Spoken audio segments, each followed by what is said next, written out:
Bom dia, pessoal. Meu nome é Pablo. Estou aqui participando de uma pílula do Opinião em Movimento, a convite do meu amigo Luiz Portinho e dos colegas do canal RS para Desporto. E estou falando sobre um tema, sobre um tema que eu vou explicar daqui a pouco, porque na semana passada dois vídeos diferentes de duas personalidades completamente distintas, uma do humor e outra da ciência política, me levaram a fazer uma conexão entre os temas.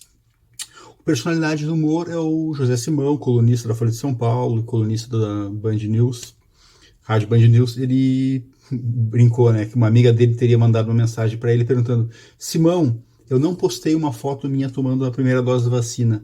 Isso significa, da vacina contra a Covid-19. Isso significa, Simão, que eu não estou imunizada? E ele respondeu: é claro que não. Tu tem que fazer a vacina e postar um vídeo no Twitter ou no Instagram para comprovar que realmente tu tomou a vacina. Essa era uma brincadeira do Simão, né? Na mesma semana, na semana passada, um cientista político foi entrevistado pelo Eduardo Moreira, no canal do Eduardo Moreira, e o tema que ele tinha que abordar era a questão da hegemonia nas redes do presidente Jair Bolsonaro, né? Esse era o tema central. E aí eu fiquei pensando, a hegemonia das redes, nas redes sociais, ao mesmo tempo em que havia essa brincadeira do Simão de que as coisas só acontecem se forem postadas e publicadas. E eu me perguntei, mas a nossa vida, a nossa existência só existe realmente de fato se for postada, se for visualizada por alguém? E essa pergunta me ocorreu, e eu não tenho resposta, e não estou aqui para dar a resposta. Mas é uma pergunta que eu entendo ser pertinente, e talvez ela seja ainda mais pertinente ainda em 2022, quando nós tivermos eleições presidenciais. E aí eu entro na fala do Felipe Nunes, no canal do Eduardo Moreira, porque ele aborda a questão da hegemonia do Bolsonaro nas redes sociais. Todos nós sabemos o quanto ele tem seguidores, o quanto o que ele fala, qualquer coisa que ele fale, por maior bobagem que seja, e na maioria das vezes são grandes bobagens, ele tem uma repercussão muito grande. Evidentemente, ele é o presidente da República, ele fala absurdos inomináveis e ele tem um rol de seguidores muito gigante e mobilizado. Então, isso torna todos esses fatores tornam o Bolsonaro um competidor muito forte nesse ambiente das redes sociais. Então, por conta disso, e ele aborda uma questão importante, o Felipe, né, ele diz que a comunicação digital, aquilo que o Bolsonaro faz com qualidade, por mais duro que seja dizer isso, ele aborda isso com qualidade, porque ele consegue obter alcance, né?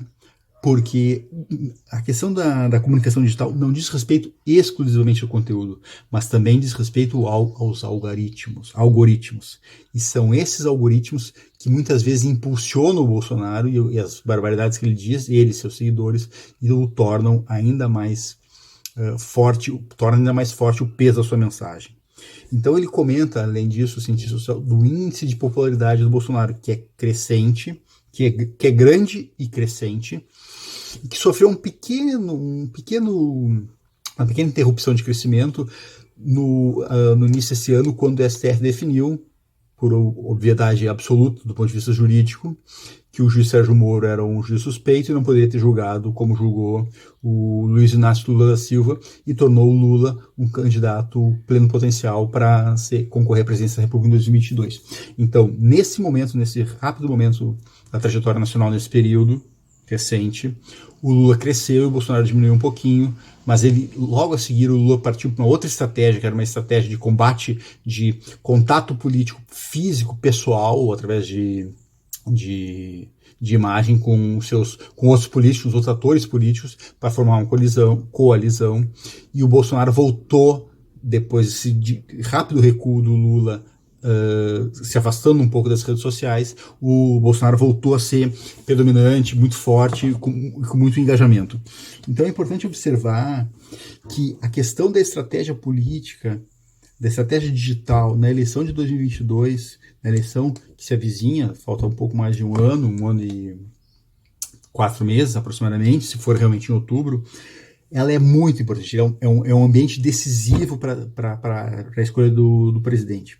E é importante notar aqui que, via de regra, o cientista político analisou plataformas e aplicativos como o Twitter, o Instagram, o Facebook, e não consegue avaliar tão bem assim o WhatsApp. O WhatsApp é, na minha perspectiva, um pouco subterrâneo do jogo, né? Porque como essa plataforma não precisa divulgar os seus dados e é uma comunicação inviolável, embora tenha sofrido algumas restrições do número de pessoas, por exemplo, os grupos do WhatsApp são muito fortes. Nós vimos isso com toda clareza em 2018 no Brasil.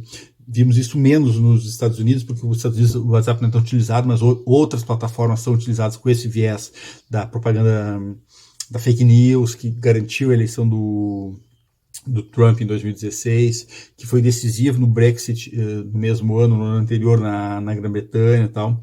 Então essas plataformas têm um poder e um alcance muito grande, e nessa perspectiva o WhatsApp no Brasil, como é uma rede muito propagada, muito utilizada, muito popular, ela tem um peso enorme que muitas vezes é difícil de avaliar para as agências que fazem esse tipo de controle. Então, esse é um risco preocupante para o Brasil em 2022, desculpa.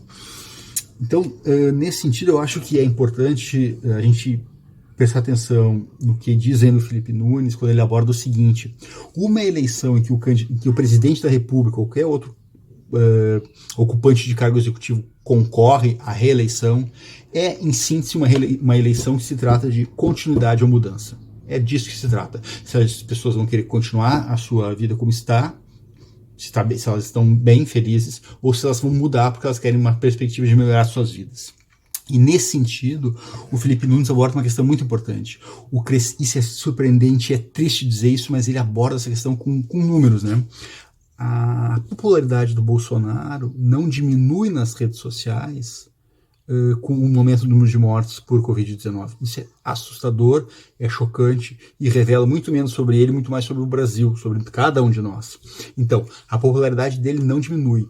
Mas quando os índices econômicos apresentam-se negativos, são apresentados negativos, como o crescimento da inflação, a pobreza, a miséria, esses indicadores econômicos aparecem, a popularidade dele sofre um abalo nas redes sociais e diminui o seu alcance, a sua potência. Então é importante observar isso, porque na visão do Felipe Nunes, e muitos analistas políticos têm dito isso, o Bolsonaro, o presidente genocida, pode chegar em 22, num quadro em que a pandemia esteja controlado, o número de vacinados esteja muito elevado e o número de mortes e casos tenha despencado.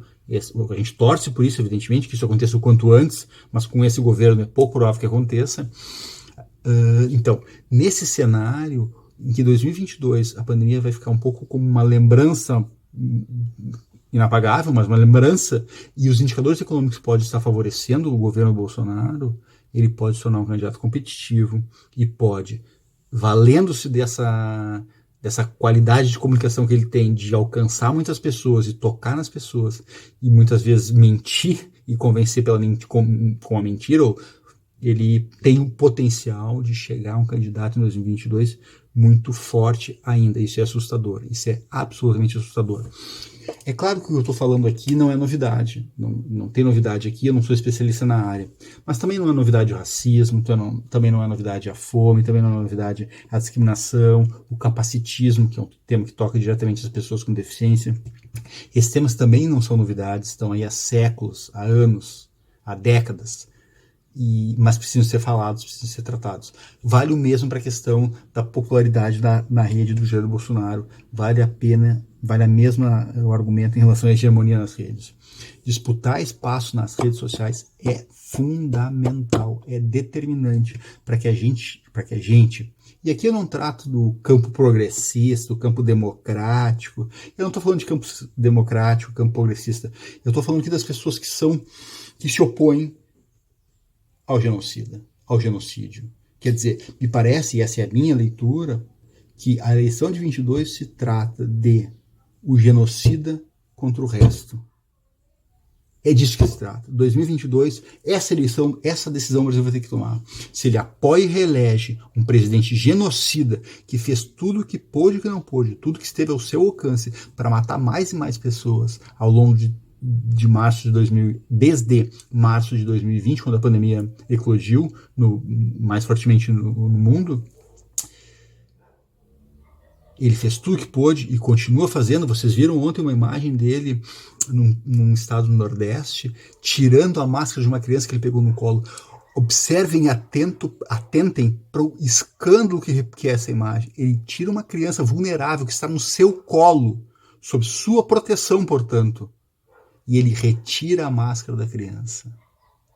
Observe para a delinquência, e a expressão é do Reinaldo Azevedo, a delinquência desse ato. O quão criminoso e canalha é esse ato.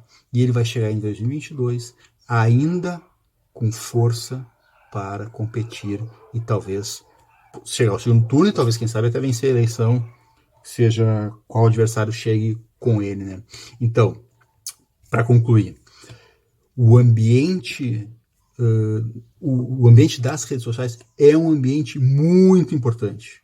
Ele vai ser decisivo.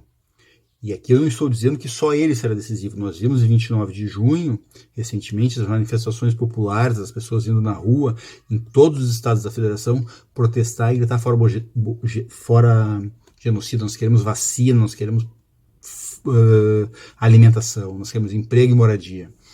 E o Bolsonaro e o seu governo fazem tudo no sentido contrário, para nos tirar a vida, nos tirar a alimentação, nos tirar a moradia, nos tirar a segurança, a saúde, etc. Então, 22 está aí, quase, né? O número de seguidores que o Bolsonaro tem é grande e é, além disso, mobilizado. Então, a mobilização do campo oposto, daqueles que se opõem ao Bolsonaro, daqueles que querem deter o genocida e o genocídio, tem que ser muito forte, tanto nas redes sociais, acrescento eu, quanto na vida real. Porque a vida não acontece nas redes sociais. Eu concluo. A vida não acontece nas redes sociais. O que não quer dizer que elas não sejam importantes, ao contrário, elas são importantes.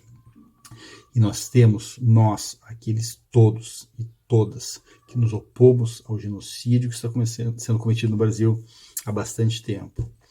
Nos opomos ao genocida, o primata que governa o Brasil, temos que nos mobilizar, como nos mobilizamos em 29 de junho, e o RS Paradesporto, o Paradesporto TV, fez um trabalho brilhante de 9 horas de transmissão, acompanhando vários lugares do Brasil, colocando as pessoas para discutirem o tema, para acompanhar a mobilização popular do dia 29 de junho. A nossa mobilização tem que ser constante, permanente e daqui para frente crescente, tanto nas redes sociais, mas também nas ruas, com a devida proteção, com o devido cuidado, porque o presidente representa um risco maior, porque ele é um assassino, porque ele é um genocida, do que a própria pandemia. Abraço a todos, peço que, se vocês gostaram do vídeo, curtem o canal, curtam o vídeo, compartilhem com seus amigos e comentem, vai ser muito bom trocar ideia com vocês aqui. Abraço a todos e a todas.